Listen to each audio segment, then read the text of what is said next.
महानवमी दिन कन्या पूजन का भी है और नवरात्र का अंतिम दिन होने के कारण इस दिन हवन करने का विधान है। जितने भी लोग पाठ करते हैं दुर्गा सप्तशती के, उनके दशांश हवन करने का विधान है। 13 अध्याय के शुभ मंत्रों से माता का हवन किया जाता है। माँ को अलग अलग सामग्रियाँ हवन में माँ को दी जाती है भोजन के रूप में, ताकि माँ उसको ग्रहण करे और भक्तों को वरदान दे। हवन के बाद कन्या पूजन करें। जो ऐसे तो विधान देवी पुराण के अनुसार है कि पहले दिन से ही कन्या प्रथम दिन एक कन्या, दूसरे दिन 2 कन्या का वरण करना चाहिए। तो इस रूप में भी कन्या पूजन होता है। और जो सब दिन नहीं कर सकते हैं वो नवमी के दिन 9 कन्याओं को जमा करके कंजकाओं को और नवमी पूजन करके देवी की आराधना करते हैं और अपने पूजन को संपन्न करते हैं। तिल का लड्डू अति प्रिय, वो भोग में लगाएं और नाना प्रकार के व्यंजन भगवती को भोग लगाएं। और उसके बाद आप ये देखें कि भगवती की सेवा में जो त्रुटि हुई हो उसके लिए आप क्षमा प्रार्थना करें। इस प्रकार नवमी का पूजन करके व्रत को संपन्न करें। नमस्कार, आप न्यूज फाउंडेशन देख रहे हैं। मैं हूं आपके साथ वंदना। महानवमी शारदीय नवरात्रि का आखिरी दिन होता है। इस दिन माँ दुर्गा के नवे स्वरूप यानी माँ सिद्धिदात्री की पूजा की जाती है। इस वक्त हम हैं माता सिद्धिदात्री ज्वाला मंदिर में, जहाँ नवरात्र में हर एक दिन माँ के अलग अलग स्वरूपों में पूजा की गई। न्यूज फाउंडेशन लगातार आपको उसका लाइव दर्शन भी कराया। और यहाँ की जो छटा है, इस मंदिर की जो छटा है वो अद्भुत आनंददायक जो है वो जो माता की जो विग्रह है उससे जो है एक तरह से देखने के बाद में पता चलता है कि सचमुच में ऐसा लगता है कि जैसे माँ बोल रही हैं, अपने भक्तों को सीधा आशीर्वाद दे रही हैं, ऐसा प्रतीत होता है। इस मंदिर के अनन्य पुजारी और कथावाचक श्रीमद् देवी भागवत के कथावाचक हैं विवेक जी महाराज, जिनसे सीधा जानते हैं कि महानवमी के पूजा का क्या विधि विधान है, कलश पूजा का क्या विधि विधान है, कन्या पूजन किस प्रकार से करें, इन तमाम चीजें जो है सीधे विवेक जी महाराज से जानते हैं। सबसे पहले स्वागत है आपका न्यूज। शारदीय नवरात्र की शुभकामनाएं न्यूज़ फाउंडेशन के सभी दर्शकों को और विश्व देश विदेश के सभी भक्तों को।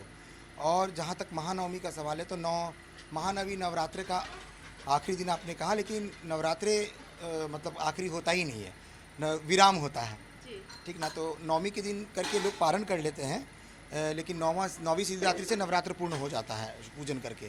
तो नौवां जो सिद्धियों को देने वाली माता सिद्धिदात्री, जब 9 दिन लोग पूजन करते हैं तो उसके बाद सिद्धियां प्राप्ति के लिए माँ सिद्धिदात्री के शरण में जाते हैं। तो सिद्धिदात्री 9 निधियों और 10 महाविद्याओं से जो सुशोभित होकर के अपने भक्तों को सभी प्रकार के वरदान को देने में तत्पर है। महाराज जी, हम आपसे सबसे पहले यही जानेंगे कि महानवमी के दिन माँ का पूजा का विधान क्या है, कन्या पूजन कैसे करें, हवन का क्या विधि विधान है। महानवमी दिन कन्या पूजन का भी है और नवरात्र का अंतिम दिन होने के कारण इस दिन हवन करने का विधान है। जितने भी लोग पाठ करते हैं दुर्गा सप्तशती के, उनके दशांश हवन करने का विधान है। 13 अध्याय के शुभ मंत्रों से माता का हवन किया जाता है। माँ को अलग अलग सामग्रियाँ हवन में माँ को दी जाती है भोजन के रूप में, ताकि माँ उसको ग्रहण करे और भक्तों को वरदान दे। हवन के बाद कन्या पूजन करें। जो ऐसे तो विधान देवी पुराण के अनुसार है कि पहले दिन से ही कन्या प्रथम दिन एक कन्या, दूसरे दिन 2 कन्या का वरण करना चाहिए। तो इस रूप में भी कन्या पूजन होता है। और जो सब दिन नहीं कर सकते हैं वो नवमी के दिन 9 कन्याओं को जमा करके कंजकाओं को और नवमी पूजन करके देवी की आराधना करते हैं और अपने पूजन को संपन्न करते हैं। उस दिन पूजा का मुहूर्त क्या है, कौन सा रंग जो है माता को अति प्रिय है, भोग में क्या लगाएं, अन्य चीजें कैसे करें। माँ भगवती को धान का लावा अति प्रिय है, तिल का लड्डू अति प्रिय, वो भोग में लगाएं और नाना प्रकार के व्यंजन भगवती को भोग लगाएं। और उसके बाद आप ये देखें कि भगवती की सेवा में जो त्रुटि हुई हो उसके लिए आप क्षमा प्रार्थना करें। इस प्रकार नवमी का पूजन करके व्रत को संपन्न करें। कौन सा ऐसा मंत्र है जिससे माँ की पूजा करें, आराधना करें, ताकि माँ प्रसन्न हो और भक्तों को अभय वरदान दें। देवी प्रपन्नारति हरे प्रसीदा प्रसीद मातर जगतोऽखिलस्य प्रसीद विश्वेश्वरी पाहि विश्वं तमीश्वरी देवी चराचरस्य त्वं वैष्णवी शक्ति अनंतवीर्या विश्वस्तु बीजं परमशिवाय सम्मोहितं देवी समस्तमेतत् तं वै प्रसन्नार भुवि मुक्ति हेतु सर्वमंगलमांगल्ये शिवे सर्वार्थ साधिके शरणे त्र्यंबके गौरी नारायणी नमस्ते शरणागत दीनार्थ परित्रायण परायणे सर्वस्याति हरे देवी नारायणी नमस्ते सर्वस्वरूप सर्वेसे सर्वशक्ति समन्विते भयवस्त्राहिनो देवी दुर्गे देवी नमस्ते। 9 देवी को प्रणाम करते हुए इन मंत्रों का उच्चारण करते हुए देवी को प्रसन्न करें और माँ की आराधना करते हुए नवमी की पूजा को संपन्न करें। माँ ने कहा है कि शारदीय नवरात्र में लोग जिस रूप में भी मेरी पूजा करते हैं मैं तत्क्षण उसे आशीर्वाद प्रदान करती हूँ, मुझे सहज स्वीकार है। जी, आपके चेहरे पर तनिक सी भी जो एक कहा जाए कि थकावट हो या भी किसी प्रकार का कुछ हो, वो नहीं देखने को मिलता है। ये कैसे आप कर लेते हैं? आप 9 दिन अलग अलग रूप में माँ का सेवा देते हैं और यहाँ जो भीड़ है वो भीड़ देखने में बनती है लोगों की। और यही नहीं, कहा जाता है कि ये जागृत मंदिर है। ऐसा लोग जो यहाँ जो भक्त हैं, जो साधक हैं, जो श्रद्धालु हैं, वो बताते हैं, कहते हैं ये कैसे हो जाता है।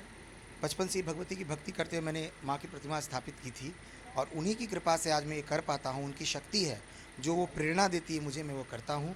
और ये इसका वर्णन मैंने शब्दों में नहीं कर सकता हूँ कि भक्ति है। भक्ति का कोई शब्द नहीं होता। ऐसा कहा जाता है कि हर बार माँ साधक को चुनती है, लेकिन पहला बार देखा गया है साधक को माँ चुनी।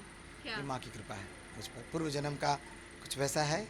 माँ की कृपा है कि ये जीवन पूरा उनको समर्पित है और उनकी महिमा गुणगान करते हुए अंत में भगवती के चरणों में जाना है। बिहार में विधानसभा का चुनाव भी होना है। बड़े बड़े नेता, बड़े बड़े मंत्री मत्था टेकने यहाँ आते हैं। क्या इस बार लग रहा है? ये तो जो भी अच्छा कार्य करेंगे भगवती उनको वरदान देगी, क्योंकि कार्य के ऊपर है ना। क्योंकि बिहार वासियों का कल्याण हो, बिहार के लोग आगे बढ़े, सबको रोजगार मिले, बेरोजगारी बिहार से खत्म हो, ये तो पहला प्रधानता है। माँ से ही विनती है कि हमारे जितने भी युवा बेरोजगार हैं वो उनको रोजगार दीजिए, जिससे भगवती की कृपा हो के सब अपने जीवन में सुखमय हो सके। उन्हें यहाँ बिहार छोड़ के पलायन नहीं करना पड़े। बिहार में लोग आए बाहर से, जैसे लोग बेंगलोर चले जाते हैं, अन्य राज्यों में चले जाते हैं, तो लोग हमारे बिहार में भी जॉब करने के लिए आए। ये हम भगवती से प्रार्थना करते हैं। महाराज जी, आपसे यह भी जानेंगे कि कन्या पूजन में क्या ये 9 कन्याएं जो पूजा की जाती है, क्या इसी का विधि विधान है या फिर कुछ अलग, कुछ ऐसा जो आप बताना चाहते हो, जो साधक बहुत ही श्रद्धा से इस चीज़ को करना चाहते हैं? आप एक कन्या का भी वर्ण कर सकते हैं। एक कन्या को भी सजा के बैठा के कुमारी रूप में पूजें। 3 को बैठाएं महाकाली, महालक्ष्मी, महासरस्वती स्वरूप में, या 9 मिले तो 9 कंजकाओं को बैठाएं 9 दुर्गा के रूप में। किसी भी रूप में कुमारी का पूजन करें। 2 साल से 10 साल की बच्चियों का वर्ण करें और उसके बाद उनकी पूजन करें।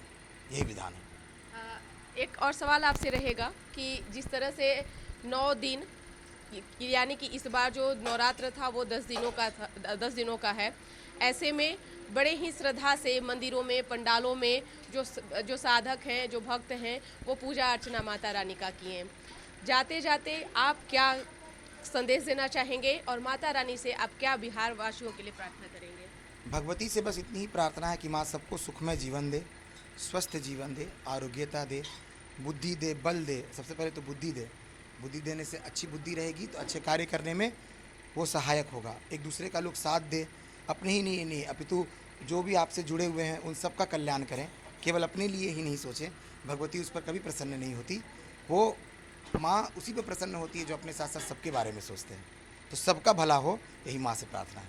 बहुत बहुत शुक्रिया न्यूज़ फाउंडेशन से बात। जय माता दी। जय माता दी। तो आपने सुना कि क्या कुछ कहना था माता सिद्धिदात्री ज्वाला मंदिर के अनन्य पुजारी और श्रीमद देवी भागवत कथावाचक विवेक जी महाराज, जिन्होंने तमाम चीज़ों की जानकारी दी। महानवमी के दिन अपने घरों में किस तरह से पूजा करें, पूजा का क्या विधि विधान है, कलश सहित हवन, कन्या पूजन कैसे करें, इन तमाम चीज़ों की जानकारी महाराज जी ने दी है। उम्मीद करते हैं कि आपको इनकी बातों से ज़रूर लाभ पहुंचेगा। तो इस खबर को ज़्यादा से ज़्यादा लोगों तक पहुंचाएं। आप अपने घर से भी इस खबर को देख रहे हैं तो अपना कमेंट जरूर कमेंट बॉक्स में करें। इस खबर बस इतना ही। बने रहिए न्यूज़ फाउंडेशन के साथ। सहयोगी अकबर अली के साथ, न्यूज़ फाउंडेशन पटना।